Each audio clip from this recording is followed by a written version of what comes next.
গত ক্লাসে আমরা তোমার ধারক পড়েছিলাম। তোমার এই ধারক ছিল তোমার গোলাকার পরিবাহী ধারক। এখন আজকে পড়াবো সমান্তরাল পাত ধারক। আচ্ছা, নাম থেকেই কিছুটা ধারণা পাওয়া যাচ্ছে। সমান্তরাল পাত ধারক মানে হচ্ছে দুটি পাত থাকবে পরিবাহী পদার্থের, যে কোনো পরিবাহী পদার্থের দুটি পাত একই রকম, এদেরকে ঠিক সমান্তরালে স্থাপন করতে হবে এবং এদের মাঝখানে একটা ডাইলেকট্রিক পদার্থ দিতে হবে। ব্যাপারটা কীরকম একটু দেখাই। ধরো এই হচ্ছে একটা পাত আমরা রাখলাম, ধরো পাত এ, আর এখানে রাখলাম পাত বি। এই দুটি পাত একই পদার্থে তৈরি হতে হবে পরিবাহী, যেমন কপার হতে পারে, আয়রন হতে পারে। সাধারণত উত্তম পরিবাহী কপারটাই ব্যবহার করা হয়। তো একই রকম দুটা পরিবাহী পাত একই ক্ষেত্রফল বিশিষ্ট, তাদের মাঝখানে একটা পদার্থ ইউজ করতে হয়, হ্যাঁ, অথবা যে পথের নাম হচ্ছে ডাইলেকট্রিক পথ, আমরা আলোচনা করবো একটু পরে। হ্যাঁ, যেমন উদাহরণ দিই, সিলিকা SiO2, অ্যালুমিনা কেমিস্ট্রিতে পড়ছে Al2O3, অথবা ইবোনাইট। তোমরা জানো যে এই হোল্ডার, যেখানে আমরা বাল্বটা ঢুকাই দিই, হোল্ডার অথবা সুইচ তৈরি করতে ইবোনাইট ব্যবহার করা হয়। এটা অপ্রিয় পদার্থের ইবোনাইট অথবা কাঁচ, অথবা তুমি যদি বায়ুর মাধ্যম রাখো, সেটা এক ধরনের ডাইলেকট্রিক পদার্থ। তাহলে এই ধরনের পদার্থ আমরা এই মাঝখানে স্থাপন করবো। কোথায়? দুটি পাতের ঠিক মাঝখানে। পাত দুটি থাকবে সমান্তরাল। জাস্ট এরকম আমার হাত দুটো দেখো, এই দুটি হাত আছে আমার সমান্তরাল রাখলাম, ইন বিটুইন মাঝখানে আমরা একটা ডাইলেকট্রিক পদার্থ স্থাপন করলাম। তাহলে হয়ে গেল একটা সমান্তরাল পাত ধারক। এখন এটা কিভাবে কাজ করে বা কিভাবে চার্জ সঞ্চয় করে? আমরা জানি ধারকের মূল কাজ হচ্ছে চার্জ সঞ্চয় করে। তো এখানে কিভাবে কাজ করে সেটা যাওয়ার আগে আমরা প্রথমে যেটা ডাইরেক্ট্রিক সম্বন্ধে একটু আলোচনা করি। ডাইরেক্ট সম্বন্ধে তোমাদের বইতে এরকম আসলে বিশদ আলোচনা নাই। হ্যাঁ, তো আমি মোটামুটি যতটুকু সম্ভব তোমাদের ধারণা দেওয়ার চেষ্টা করি, এটা জাস্ট বোঝার জন্য। হ্যাঁ, এটা এভাবে মুখস্থ না করলে চলবে। ডাইলেকট্রিক পদার্থটা আসলে কি বা এটা দিয়ে কি হয়? এই ধরনের পদার্থ তোমার তড়িৎ অপরিবাহীর মতোই কাজ করে, অর্থাৎ তড়িৎ পরিবহন করে না। তবে অপরিবাহী পদার্থের সাথে ডাইলেকট্রিক পদার্থের কিছু পার্থক্য আছে। সেটা হচ্ছে অপরিবাহী পদার্থকে যদি কোনো তড়িৎ ক্ষেত্রে স্থাপন করা হয়, তাহলে এর ধর্মের কোনো পরিবর্তন ঘটে না। এটা অপরিবাহী থাকে, তড়িৎ পরিবহন কখনো করবে না, বা ইন্টারনাল স্ট্রাকচারের খুব একটা পরিবর্তন বা ধর্মের কোনো পরিবর্তন হবে না। কিন্তু ডাইলেকট্রিক পদার্থকে যদি আমরা কোনো তড়িৎ ক্ষেত্রে স্থাপন করি, তখন এটা আমরা দেখাবো আসলে ওখান থেকেই এটার নাম আসছে ডাইলেকট্রিক। ডাইপোল বা দ্বিমেরু সৃষ্টি করে, বুঝছো? আসলে এই ইলেকট্রিক ফিল্ডে স্থাপন করলে এটা যে কীভাবে দ্বিমেরু সৃষ্টি করে সেটা আমরা দেখাবো। সেখান থেকেই নামটা আসছে ডাই ইলেকট্রিক ম্যাটেরিয়াল। তো আমরা একটু দেখি কীভাবে হয় সেটা। আচ্ছা, তার আগে একেবারে সিম্পল ব্যাপার জিনিস দিয়ে শুরু করি। তোমরা সবাই জানো, এটা কেমিস্ট্রিতে করছো, আমিও অনেকবার আলোচনা করছি, বা তোমরা ছোট বাচ্চারা থেকে জানো। পরমাণু সম্বন্ধে সবার ধারণা আছে যে একটা পরমাণুতে আমরা জানি যতটা প্রোটন ঠিক ততটাই ইলেকট্রন থাকে। প্রোটনগুলো সব নিউক্লিয়াসে থাকে, আর ইলেকট্রনগুলো বিভিন্ন কক্ষপথে থেকে প্রোটনের চারপাশে ঘুরতে থাকে। যেহেতু প্রোটনগুলো সেন্টারে আছে, অর্থাৎ নিউক্লিয়াসে, আমরা বলতে পারি অল পজিটিভ সেন্টার, অর্থাৎ সব প্রোটনের সেন্টার হচ্ছে মিড পয়েন্টে বা মাঝখানে। আসে এবার ইলেকট্রনগুলো যদিও নিউক্লিয়াসের চারপাশে ঘুরতেছে বিভিন্ন কক্ষপথে, কিন্তু তাদের সেন্টারও কিন্তু মাঝখানে। তাহলে আমরা বলতে পারি একটা পরমাণুতে প্রোটন সেন্টার এবং ইলেকট্রন সেন্টার দুটো একই পয়েন্টে আছে এবং সেটা মিড পয়েন্টে। আবার তোমরা এটা জানো যে যতটা প্রোটন থাকে ততটা ইলেকট্রন থাকে, ফলে এবং তাদের সেন্টারও যেহেতু একই পয়েন্টে, আমরা বলতে পারি যে পজিটিভ নেগেটিভ মিলে নিউট্রন। পরমাণু আমরা বলি না তড়িৎ নিরপেক্ষ, সেখান থেকে আসছে। এখন দেখো, ডাইলেকট্রিক পদার্থ এই ধরনের থাকে যে স্বাভাবিক অবস্থায় প্রোটন সেন্টার ইলেকট্রন সেন্টার মাঝখানেই থাকে, যতটা প্রোটন ঠিক ততটা ইলেকট্রন। এরপরে টোটাল চার্জ হচ্ছে 0, অর্থাৎ তড়িৎ নিরপেক্ষ আকারে থাকে। কিন্তু এদেরকে যখন কোনো তড়িৎ ক্ষেত্রে স্থাপন করা, তখন একটা ঘটনা ঘটে। ঘটনাটাকে আমরা একটু দেখি। মেকানিক্যাল ব্যাপারটা আসলে ঘটে। সেটা হচ্ছে স্বাভাবিক অবস্থায় যদি ইলেকট্রিক তড়িৎ ক্ষেত্র স্থাপন না করি, সেক্ষেত্রে একটা ডাইলেকট্রিক পরমাণু সাধারণ পরমাণুর মধ্যে আচরণ করে। তাদের ফোটন সেন্টারও মাঝখানে, আবার ইলেকট্রনগুলোর সেন্টারও ঠিক মাঝখানেই থাকে। কিন্তু যখন আমরা একটা তড়িৎ ক্ষেত্রে এটাকে স্থাপন করবো, সেটা একটা তড়িৎ ক্ষেত্র, এই পাশে ধরো পজিটিভ, এই পাশে ধরো নেগেটিভ। যখন এই দুই মেরুর মধ্যে অর্থাৎ পজিটিভ মেরু নেগেটিভ মেরুর মাঝখানে থাকুন, তোমরা জানো এখানে একটা তড়িৎ ক্ষেত্র সৃষ্টি হবে। তখন কি করবে? তখন এই যে যদি মাঝখানে যদি ডাইরেক্ট্রিক ফর্মুলা থাকে এই তড়িৎ ক্ষেত্রের মাঝে, তাহলে কি করবে দেখো, এদের পজিটিভ সেন্টারটা এবং নেগেটিভ সেন্টারটা সরে যাবে, শিফট হবে। শিফট হওয়ার কারণ হচ্ছে এই পজিটিভ মেরু বা পজিটিভ ব্যাটারি পজিটিভ প্রান্ত কি করবে, এর প্রোটনগুলোকে বিকশিত করবে যেহেতু সমধর্মী, আর ইলেকট্রনগুলোকে আকর্ষিত করবে। এর ফলে এদের সেন্টার থেকে এই স্বাভাবিক অবস্থায় যে সেন্টারে ছিল ওদের বা মাঝখানে ছিল ফোটন সেন্টার এবং নিউট্রন সেন্টার, এই ফোটন সেন্টার নিউট্রন সেন্টার দুইটা আলাদা হয়ে যাবে। কি হবে? আলাদা হয়ে যাবে। ফোটন সেন্টারগুলো এখানে ডান দিকে সরে যাবে, ইলেকট্রন সেন্টারগুলো বাম দিকে সরে যাবে। কারণ কি? ব্যাটারি পজিটিভ প্রান্ত এখানে আছে, ফলে সে ফোটনগুলোকে সরিয়ে দিবে ডানে, আর ইলেকট্রনগুলোকে টেনে নিবে কোথায়? বামে। এর ফলে যেটা ঘটবে, যেটা গোল ছিল, গোল আকৃতির একটা ফর্মুলা ছিল ডাইলেকট্রিক ফর্মুলা, সেটা এখন হয়ে যাবে একটা ডাম্বেল আকৃতির, একটা ডাম্বেল লম্বাটে অনেকটা ডিম্বাকৃতির হয়ে যাবে।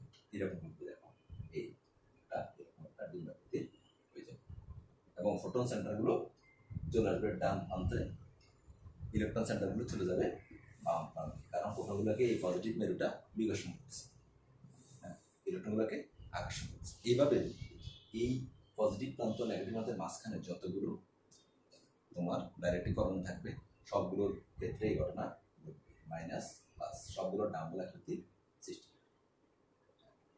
তবে ডাইরেক্ট্রিক ছাড়া অন্য কোনো ফর্মুলার ক্ষেত্রে এই ঘটনাটা ঘটে না। এটা একটা বিশেষ ধর্মের, হ্যাঁ, বুঝছো? মজার ব্যাপার হচ্ছে যখন আমরা বাইরের বা ইলেকট্রিক ফিল্ডে সরাই ফেলি, তখন এরা আবার আগের অবস্থায় ফিরে পড়ে, অর্থাৎ তখন ইলেকট্রনগুলো বিভিন্ন কক্ষপথে চলে যাবে, এই ফোটনগুলো সব আবার সেন্টারে বা নিউক্লিয়াসে চলে যাবে এবং তাদের পজিটিভ ইলেকট্রন সেন্টার এবং এই তোমার ফোটন সেন্টার দুইটা একই পয়েন্টে চলে আসবে, অর্থাৎ আগের আকৃতি আগের শেপটা ফিরে। শুধুমাত্র যতক্ষণ তড়িৎ থাকবে ততক্ষণ তারা ডাইলেকট্রিক পদার্থের মতো আচরণ করবে, অর্থাৎ দুইটা মেরু মতো আচরণ করবে, পজিটিভ মেরু নেগেটিভ মেরু। প্রতিটা পরমাণু দুইটা মেরু মতো আচরণ করতেছে, পজিটিভ মেরু নেগেটিভ মেরু। এই কারণে এই নামটা হচ্ছে ডাইইলেকট্রিক। ক্লিয়ার সবাই? ওকে, তার ডাইলেকট্রিক ব্যাপারটা আমরা মোটামুটি বুঝলাম। এটা বইতে নাই, তোমরা উপরে ক্লাসে ইঞ্জিনিয়ারিং পড়লে তখন এটা পাইবা, এখন নাই তোমাদের এগুলা। জাস্ট আমি বুঝাইলাম কৌতুহলটা মনে হচ্ছে, এটা না বুঝলেও কোনো সমস্যা নেই, ডাইরেক্ট্রিক ব্যাপারটা আপাতত পারবে। আমরা এবার আমাদের মূল পড়ায় চলে আসি। আসলে এটা এখানে লাগবে বা বুঝতে সুবিধা হবে, এই কারণে বুঝেছি। আচ্ছা, আমরা এখন আমাদের যে সমান্তরাল পাত দ্বারা পড়াচ্ছিলাম সেখানে চলে যাই। তো হয়তো বলে গেছো, আর একটা সমান্তরাল পাত দ্বারা আবার একটা আলোচনা করি। দুইটা পাত একই পথের তৈরি, একই ক্ষেত্রফল বিশিষ্ট, অবশ্যই পরিবেশ পথের, এদেরকে কাছাকাছি রাখতে হবে, সমান্তরালে স্থাপন করতে হবে। মাঝখানে তার আলোচনা করছি ডাইলেকট্রিক ফর্মে রাখতে হবে, যে কোনো কিছু রাখলেই হবে। তবে ডাইলেকট্রিক ধ্রুবক একটা আছে, তার উপর ডিফেন্ড আমরা সেটা পরে আসতেছি। ধরো মাঝখানে আমি একটা ডাইরেক্ট পথে রাখলাম, সে ধরো সিলিকা রাখলাম, তাহলে আমাদের হয়ে গেছে একটা সমান্তরাল পাত দ্বারা। এখন আসো এটা কিভাবে চার্জ সঞ্চয় করা হবে সেটা এখন আলোচনা করি। ধরো আমি এই পাতটাকে চাচ্ছি ধনাত্মক চার্জে চার্জিত করতে, আর বি পাতটাকে চাচ্ছি ঋণাত্মক চার্জে চার্জিত করতে। তাহলে কি করতে হবে আমাদের?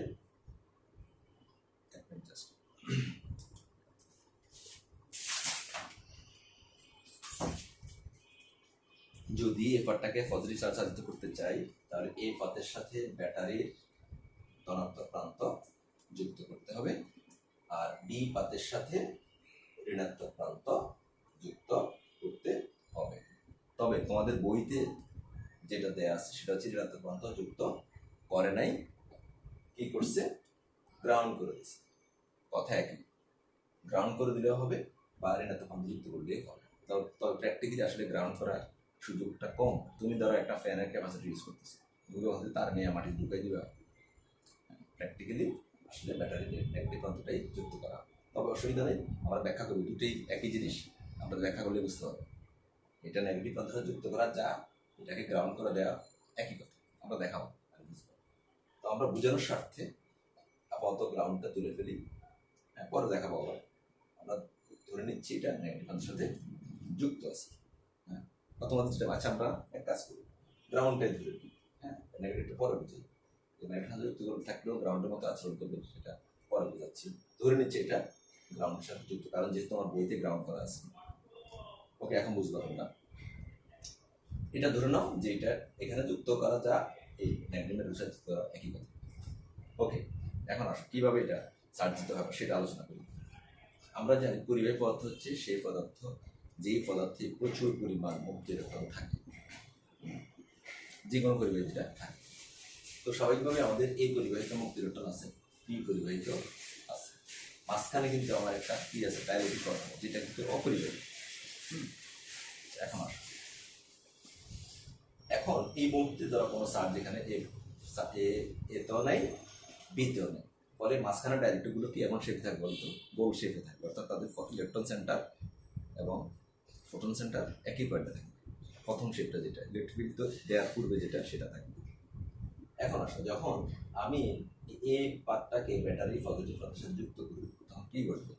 আমরা জানি এই পাতে কিন্তু প্রচুর মুক্ত ইলেকট্রন আছে, আমরা জানি, এবং সেটা কি শুধু এই পাতের কিন্তু পৃষ্ঠ দুইটা, খেয়াল করো, এই যে পাঠটা এবার চিন্তা করি, বাইরের পৃষ্ঠ, ভিতরের পৃষ্ঠ। এখন মুক্ত ইলেকট্রন কি শুধু বাইরের পৃষ্ঠে আছে নাকি উভয় পৃষ্ঠে আছে? অবশ্যই উভয় পৃষ্ঠে থাকবে, তাহলে বাইরের পৃষ্ঠেও এরকম মুক্ত ইলেকট্রন আছে। আচ্ছা, এখন দেখো, যদি আমরা এটাকে ব্যাটারির সাথে যুক্ত করি, ব্যাটারির পজিটিভ মেরুর সাথে যুক্ত করলাম, আর পজিটিভ মেরু মানে তোমরা জানো যে সেখানে ইলেকট্রনের ঘাটতি আছে। কখন পজিটিভ হয়? যখন ইলেকট্রন কম থাকে তখন সেটা পজিটিভ। তাহলে এখানে ব্যাটারির যেহেতু পজিটিভ মেরুতে ইলেকট্রনের ঘাটতি আছে, আর আমাদের এখানে এ পাতে প্রচুর মুক্ত ইলেকট্রন আছে, স্বাভাবিকভাবেই এই পাত থেকে মুক্ত ইলেকট্রনগুলো আকর্ষিত হয়ে বা চলে আসবে কোথায়? ব্যাটারির পজিটিভ প্রান্তে।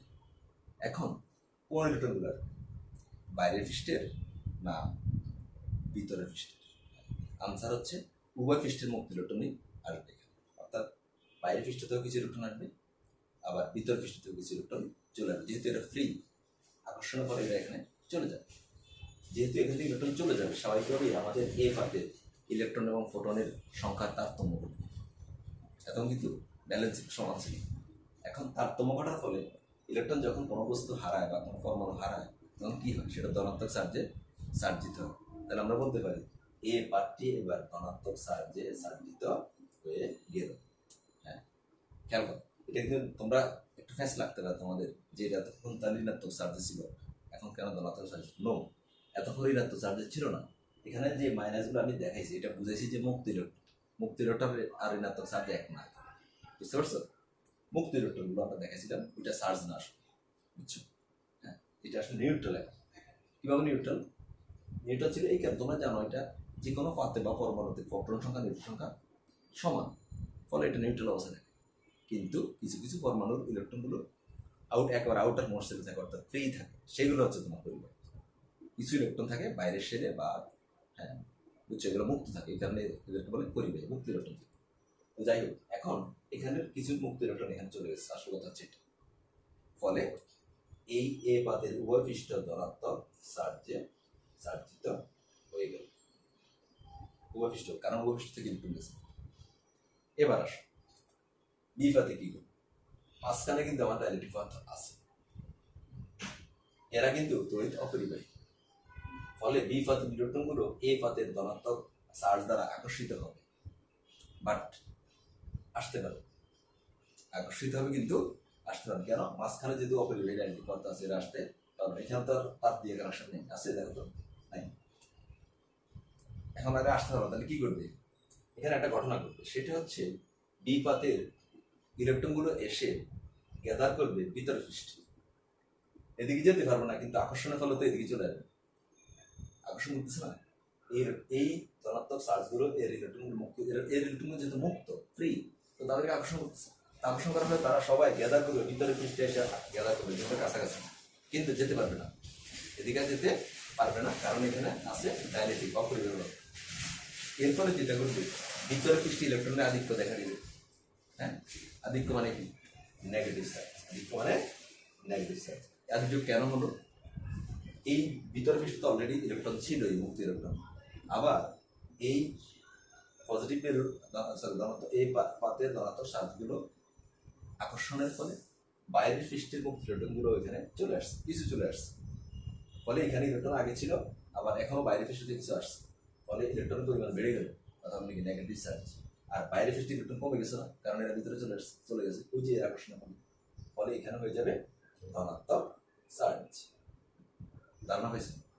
এবার দেখো এখানে পজিটিভ, আর এই বাইরের পৃষ্ঠে সরি এর ভিতরের পৃষ্ঠে নেগেটিভ, একটা ইলেকট্রিক ফিল্ড তৈরি হয়ে গেছে না, এখানে তৈরি হয়ে গেছে। এবার মাঝখানের যে ডাইরেক্ট্রিক পরমাণুগুলো আছে তারা এখন আর গোল থাকবে না, যেটা আমরা একটু আগে দেখেছি। তারা হয়ে যাবে ডাম্বেল আকৃতি, অর্থাৎ এই টাইপের হয়ে যাবে মাইনাস প্লাস। এটা মাইনাস কেন হলো বলো তো? কারণ এই যে পজিটিভ এই ইলেকট্রনগুলোকে আকর্ষণ করবে আর ফোটনগুলোকে বিকর্ষণ করবে। ফলে ফোটন সেন্টারটা চলে যাবে ডানে শিফট করবে, ইলেকট্রন সেন্টার বামে শিফট। ফলে ডাম্বেল আকৃতি হবে এবং দুইটা মেরু সৃষ্টি করবে, দেখো মাইনাস প্লাস।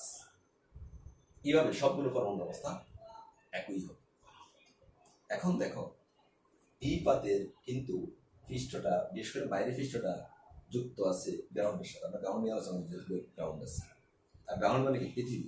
তোমরা জানো পৃথিবী এমন একটা বস্তু যার কাছে প্রচুর মুক্ত ইলেকট্রন আছে, তুমি চাইলে সে তোমাকে দিবে। আবার পৃথিবীকে তুমি যদি মুক্ত ইলেকট্রন দিতে চাও, যত দিবা সে তত নেবে। অর্থাৎ সে বিশাল খাদক, হ্যাঁ, তার মহাক্ষুধা, আবার তার পেটে খাবারের অভাব নেই। আর সমুদ্রের মতো নয়, সমুদ্রের জন্য যত পানি দিবে, তুমি যত পানি নিতে চাও নিতে পারবে, বুঝছো? দেখো পৃথিবীতে যত বজ্রপাত সব কিন্তু ভূমিতে যায়, কারণ সব ইলেকট্রন নিতে পারতেছে। আবার তার মধ্যে হিউজ পরিমাণ ইলেকট্রন আছে।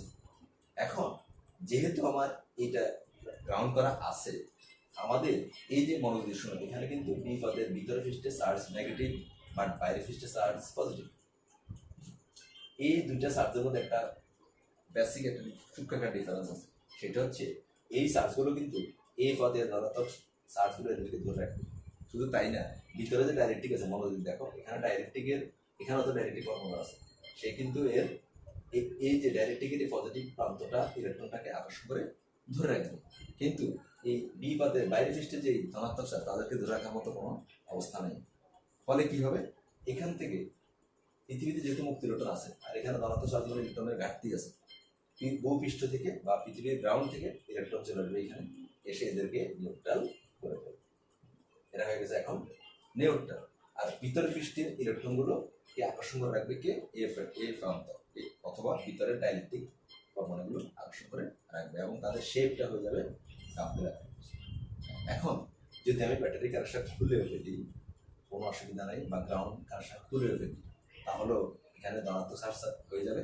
আর এই যে ইলেকট্রনগুলো এরা এবার ছড়িয়ে যাবে, কারণ এখন বা পুরো এই বি পাত জুড়ে থাকবে ইলেকট্রন, এ পাত জুড়ে থাকবে, অর্থাৎ এ পাত জুড়ে থাকবে পজিটিভ, বি পাত জুড়ে থাকবে নেগেটিভ, বা চার্জিত হয়ে এভাবে আমরা চার্জিত করতে পারি। দেখো আমরা এখানে দেখেছিলাম যে গ্রাউন্ড থেকে ইলেকট্রন এসে বি পাতের এই ধনাত্মক চার্জগুলোকে কি করছে? নিউট্রাল করছে। যদি আমি গ্রাউন্ড সংযুক্ত না করে ব্যাটারির নেগেটিভ প্রান্ত যুক্ত করতাম, তাহলে কিন্তু একই ঘটনা ঘটে। কিভাবে?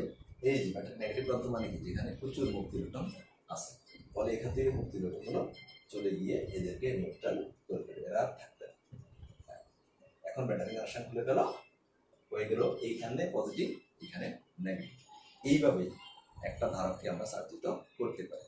হ্যাঁ, আচ্ছা। এখন দেখো ধারক চার্জিত হয়ে যাওয়া মানে হচ্ছে এখানে কিউ চার্জ সঞ্চিত হতে হবে।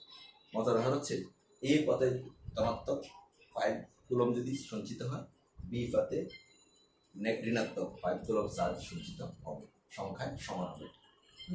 আচ্ছা, এখন আসো আমরা জানি যে যত বেশি চার্জ সঞ্চিত হবে দুই পাতের মধ্যে বিয়ে পার্থক্য তত বেশি হবে, যেটা আমরা গত ক্লাসে দেখেছি। আমরা দেখাইছি, আমাদের মনে আছে যে ইউ সমান সি ভি একটা সমীকরণ পড়েছিলাম। সিটা এখানে কি বলতো? ধারকত্ব, ক্যাপাসিট্যান্স। তাহলে যদি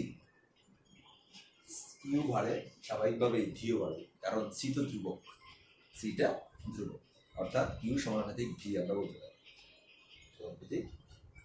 অর্থাৎ যত বেশি চার্জ সঞ্চিত হবে তত বেশি বিভক্তক সৃষ্টি হবে। আমরা যেটা দেখালাম সেটা হচ্ছে আমরা একটা সমতল পাত দ্বারা কীভাবে ধনাত্মক চার্জ চালিত করি সেটা দেখেছি।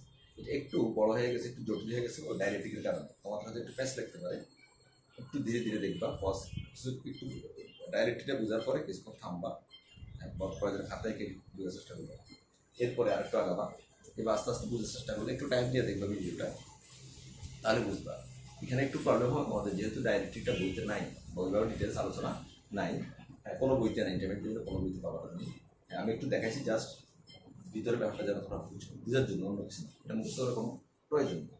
আচ্ছা, তো আস্তে আস্তে ভিডিওটা একটু টাইম নিয়ে দেখবা, দেখবে সহজে বুঝবে। এখন যদি আমি চাই যে এ পার্টটাকে ঋণাত্মক চার্জ সারিতে করতে, বি পার্টটাকে ধনাত্মক চার্জ সারিতে করতে, তাহলে কিচ্ছু করা লাগবে না, শুধু ব্যাটারিটাকে উল্টে দিয়ে যাবে। সেটা তোমরা ইজিলি বুঝবা, আমি একটু বুঝিয়ে দিই। পুরোটা মুছে দিই, আবার আগে বুঝবা। এই হচ্ছে এ পাত, এই হচ্ছে বি পাত। এই নাফিস, দেখো তো ভিডিও হচ্ছে না? আচ্ছা আচ্ছা, এখন দেখো মাঝখানে কি আছে? ডাইলেকট্রিক পরমাণু আছে। আমরা এবার চাচ্ছি এ কে নেগেটিভ চার্জ উল্টাটা করবো, আর বি কে পজিটিভ চার্জ, তাহলে উল্টা করে দিই ব্যাটারি কানেকশন। এখানে দেব নেগেটিভ প্রান্ত, এখানে দেব পজিটিভ প্রান্ত, বিতে দিব পজিটিভ। অথবা আমি যদি চাই, ওই যে গ্রাউন্ড, বইতে গ্রাউন্ড আছে, তুমি চাইলে এটা গ্রাউন্ড করে দিতে পারো, একই কাজ, একই কথা আমরা দেখাবো। তো এটা একটু দ্রুত করি, কারণ যেহেতু আগেটা হচ্ছে এটা প্রবলেম। এক্ষেত্রে এই পাতে আমরা জানি মুক্তি রোটার আছে, আর এটা এই পাতা যুক্ত আছে ব্যাটারির নেগেটিভ প্রান্তের সাথে, যেখানে আরো ইলেকট্রন আছে। দেখো এক্স ইলেকট্রন কিন্তু এখানে আছে, যেহেতু নেগেটিভ প্রান্ত, আর এখানে তো অলরেডি মুক্তি ইলেকট্রন আছে। আর এখানে যদি বেশি ইলেকট্রন আছে, স্বাভাবিকভাবে এখান থেকে ইলেকট্রন এবার উল্টা দিকে, আগেরটা কিন্তু ছিল এখানে ইলেকট্রন কম ছিল, ফলে সে টেনে নিচে এ থেকে, এই পাত থেকে টেনে নিচে। এবার না, সে টানবে না, সে এবার দিবে, উল্টা আরো তাকে দিবে। ফলে এই পাতে ইলেকট্রন সংখ্যা বেড়ে যাবে ফোটনের তুলনায়, কারণ এখান থেকে ইলেকট্রন চলে আসতেছে। দেখো আগেরটা ঠিক অপোজিট না? ফলে এখানে ইলেকট্রন আসার পূর্বে এখানে কিন্তু সমান সমান ছিল, ফোটন ইলেকট্রন সমান ছিল। হ্যাঁ, যদিও মুক্ত ইলেকট্রন ছিল, কিন্তু সংখ্যায় তো সমান ছিল। সংখ্যায় ফোটন যা, মুক্ত ইলেকট্রন, সরি টোটাল ইলেকট্রন তা, টোটাল ইলেকট্রন আর মুক্ত ইলেকট্রন এক না কিন্তু। আর তোমরা জানো একটা পরমাণু শুধু বাইরের সাথে ইলেকট্রনটা মুক্ত হতে পারে, ভিতরের সাথে মুক্ত হয় না। বুঝতে পারছেন? তো যাই হোক, এখন এখান থেকে ইলেকট্রন যখন চলে আসবে, তখন এই পাতে ইলেকট্রন সংখ্যা বেড়ে যাবে ফোটনের তুলনায়। ফলে আমরা বলতে পারি যে এ পার্টটা ঋণাত্মক চার্জে কম। এই চার্জটাকে শুধু বাইরে পৃষ্ঠ নাকি উভয় পৃষ্ঠ? অবশ্যই উভয় পৃষ্ঠ। একটু যা বলছিলাম, এই ইলেকট্রনগুলো কিন্তু শুধু এ পাতের বাইরে পৃষ্ঠে আসবে না, ভিতর পৃষ্ঠতেও আসবে। ফলে এ পার্টটা ঋণাত্মক চার্জে সার্জিত হবে উভয় পৃষ্ঠে, উভয় পৃষ্ঠে। আসে গেল মাঝখানে আছে ডাইলেকট্রিক। এই নেগেটিভ চার্জ, যেটা এই পাতে যে নেগেটিভ চার্জ এখন সঞ্চিত হয়েছে, তারা কি করবে? এই বি পাতে যে মুক্তি ইলেকট্রন আছে তাদেরকে কি করবে বলতো? বিকর্ষণ করবে, নট আকর্ষণ। আগে ছিল এখানে পজিটিভ, ইলেকট্রনটা আকর্ষণ করছে, এখন সেটাকে দৌড়াই দেবে, বিকর্ষণ করে দৌড়াই দেবে। পরন্ত কোথায় দৌড়াবে? বি পাতে কিন্তু ওই পৃষ্ঠে মুক্তি ইলেকট্রন ছিল, এখন ভিতর পৃষ্ঠ ইলেকট্রনগুলোকে দৌড়াইয়া কোথায়? বাইরে পৃষ্ঠে পাঠিয়ে দেবে। ফলে ভিতর পৃষ্ঠ ইলেকট্রন কমে যাবে। দেখো এদের বিকর্ষণে এখানকার মুক্তি ইলেকট্রন গুলো চলে যাবে বাইরে পৃষ্ঠে, ফলে ভিতর পৃষ্ঠে মুক্তি ইলেকট্রন কমে যাবে, হয়ে যাবে ধনাত্মক চার্জ।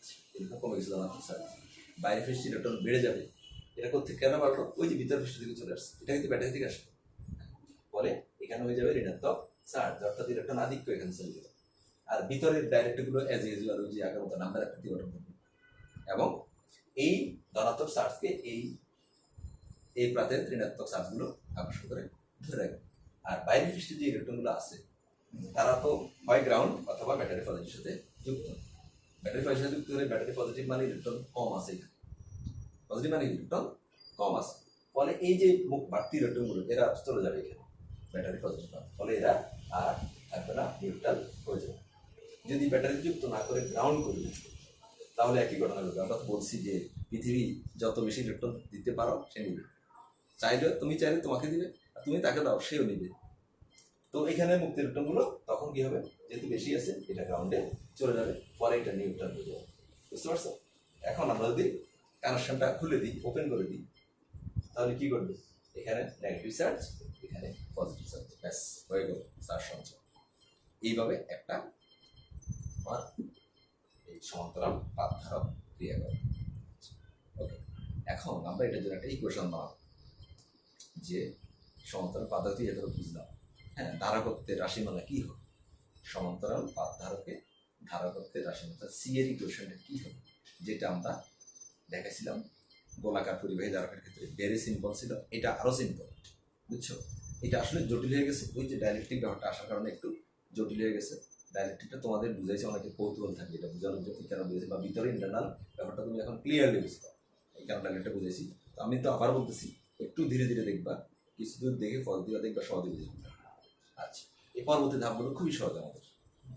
আমরা এখন দেখাবো কিভাবে এই সমান্তরাল পাত ধারকের ক্ষেত্রে ধারকত্ব কি হয়। গত ক্লাসে আমরা গোলাকার ধারকের ক্ষেত্রে দেখাছিলাম সি সমান 4 আর এখানে সি সমান কি হবে আমরা সেটা একটু দেখি। আচ্ছা, এখানে দেখো ধারকত্ব আসলে ব্যাপারটা কি।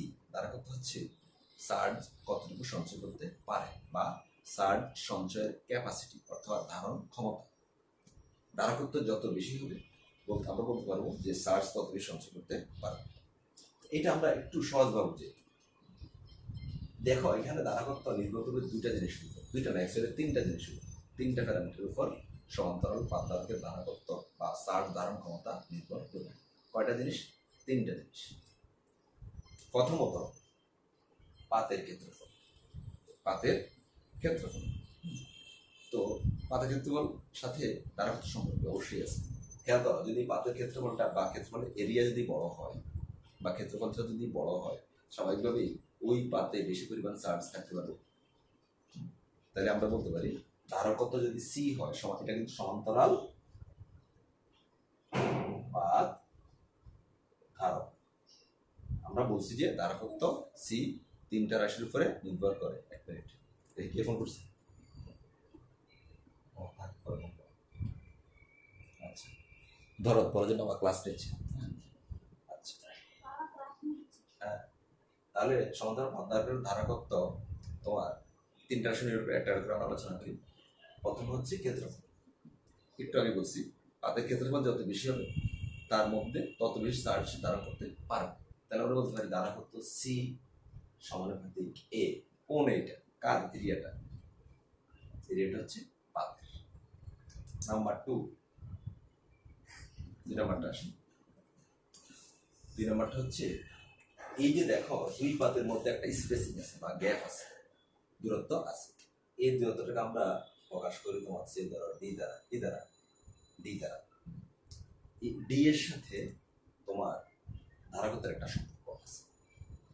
ডি যত বেশি হবে ধারকত্ব তত কমে যাবে, ধারকত্ব তত কমে যাবে। এটা কারণ হচ্ছে ডি বাড়লে বিভব, তোমরা জানো পরিবর্তন হয়, ডি বাড়লে বিভব কমে যায়, ডি বাড়লে বিভব কমে যায়। আর স্বাভাবিক বিভব কম মানে ধারণ ক্ষমতা কমে যায়। তাহলে আমরা বলতে পারি ধারকত্ব সি হচ্ছে দূরত্বের ব্যস্তানুপাতিক। দূরত্বের ব্যস্তানুপাতিক, দেখো ক্ষেত্রফলের সমানুপাতিক কিন্তু দূরত্বের চার্জ পাত দ্বয়ের মধ্যবর্তী দূরত্বের ব্যস্তানুপাতিক, অর্থাৎ সি সমানুপাতিক 1/d। এই দুইটা আমরা আলোচনা করছি। তৃতীয়টা একটু পরে আলোচনা করছি, তৃতীয় আসলে এখান থেকে চলে আসবে আমাদের, এই দুইটা থেকে তৃতীয়টা চলে আসবে। আমি বলছিলাম তিনটা রাশি নির্ভর করে, দুইটা অলরেডি আমরা পেয়ে গেছি। তৃতীয়টা একটু হালকা বলে নিই। তৃতীয় হচ্ছে অ্যাকচুয়ালি মাঝখানে আমি কি ধরনের পথ ইউজ করবো তার উপর নির্ভর করি তৃতীয়টা, যেটা আমরা এখান থেকেই পাবো। তো প্রথমটা হচ্ছে সি সমানুপাতিক কে, সেকেন্ডটা হচ্ছে সি সমানুপাতিক 1/d। ধারকত্ব পাতের ক্ষেত্রফলের সমানুপাতিক, ধারকত্ব পাত দ্বয়ের মধ্যবর্তী দূরত্বের ব্যস্তানুপাতিক। এই দুইটা যদি সমন্বয় করি, একই সমন্বয় করি পাই সি সমানুপাতিক a/d, সি সমানুপাতিক a/d। এটাকে আমরা লিখতে পারি সি ইকুয়াল, এটা ধ্রুবক, সেটা কি হবে? সেটা হচ্ছে এপসাইলন a/d। এই যে এপসাইলনটা, এটা আসলে কি? এটাই হচ্ছে মাঝখানে যে কথাটা আমরা ইউজ করবো তার পরাবৈদ্যুতিক ধ্রুবক, বা ইংরেজিতে বলে ডাই ইলেকট্রিক কনস্ট্যান্ট। এটা আমরা আগামী ক্লাসে এই ডাইলেকট্রিক কনস্ট্যান্ট পড়াবো, তখন বুঝবাই যাবে। অর্থাৎ এটা ধ্রুবক, এই ধ্রুবকটা হচ্ছে এপসাইলন, এটা হচ্ছে এপসাইলন। তার মানে কি? এপসাইলনের মানের উপরে নির্ভর করতেছে সি এর মানটা। এই অ্যাপসাইলন মানটা অ্যাকচুয়ালি এক এক পদার্থে এক এক রকম, বুঝছো? তুমি যদি এখানে সিলিকা ইউজ করো তাহলে অ্যাপসাইলনের মান একটা হবে, তুমি যদি এখানে অ্যালুমিনিয়াম ইউজ করো আরেকটা হবে, যদি ইভোনাইট ইউজ করো আরেকটা হবে। আর যদি আমরা শূন্য মাধ্যম রাখি, কিছু ইউজ না করি, বায়ু মাধ্যম রাখি, সেটাও কিন্তু এক ধরনের ডাইলেকট্রিক। সেক্ষেত্রে অ্যাপসাইলন না হয়ে হবে অ্যাপসাইলন নট। অ্যাপসাইলন নট অর্থাৎ শূন্য মাধ্যমের পরাবৈদ্যুতিক ধ্রুবক। তাই কি হবে? বায়ু মাধ্যমে কি হবে? হবে C equal epsilon not A by D, বুঝছো? আর বায়ু মাধ্যম না হলে অন্য কোনো যদি মাধ্যম আমরা বিবেচনা করি সেক্ষেত্রে হবে C equal epsilon into A by D. এই হচ্ছে আমাদের সমান্তরাল পাত ধারক। হ্যাঁ, আজকে আর না পড়াই, কারণ এটা একটু জটিল, তোমাদের বেশি জটিল সমস্যা হয়ে যাবে। তো আজকে এখানে থাকো, নেক্সট ক্লাসে আমরা ইনশাল্লাহ এই আশা করতেছি এটা হয়তো শেষ হয়ে যাবে থিওরি। হ্যাঁ, দিন আমরা অঙ্ক করতে পারবো। আরেকটা ক্লাস তোমাদের থিওরি শেষ করে দেবো, এরপর আমরা অঙ্ক। তো সবাই ভালো থাকো, বাস।